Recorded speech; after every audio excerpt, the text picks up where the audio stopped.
என்னோட சின்னம் வந்துட்டு கரும்பு விவசாய சின்னம். நான் வந்துட்டு எம்ஏ பிஎட் எம்ஃபில் பிஹெச்டி படிச்சிருக்கேன். டெல்லி யூனிவர்சிட்டியில் வந்துட்டு என்னோட பிஹெச்டி படித்தேன். பிஜியில் வந்துட்டு நான் கோல்டு மெடலிஸ்ட்டு. நான் போடி நாயக் யூனிவர்சிட்டியில் சட்டக்கல்லூரி வீரபாண்டியில் வந்துட்டு 2ஆம் ஆண்டு சட்டம் படிச்சுட்டு இருக்கேன்.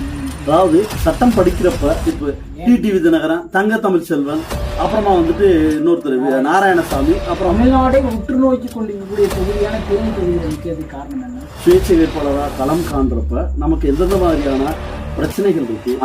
வேட்புமனு தாக்கல் போன அன்னைக்கே வந்துட்டு எனக்கு வந்துட்டு ஒரு சமத்துவம் வந்துட்டு வழங்கப்படலை. எப்படின்னா டிடிவி தினகரன் வந்துட்டு வேட்புமனு தாக்கல் பண்ணிருக்காங்க. கம்ப்ளைண்டாகவும் நான் வந்துட்டு அதை பதிவு பண்ணியிருக்கேன். நான் படிக்கிறப்ப, நான் 10வது படிக்கிறப்ப எங்கள் அப்பா இறந்துட்டாரு. ஆனால் வந்து களத்தில் அது இல்லை. பெய்ட் நியூஸ் தான் வெளியிடுறாங்க. ஒரு பேக்கேஜ் மாதிரி வந்துட்டு வச்சுட்டு 15 to 20 லட்சம் ரூபாய்க்கு வரைக்கும் விற்பனை செய்கிறாங்க.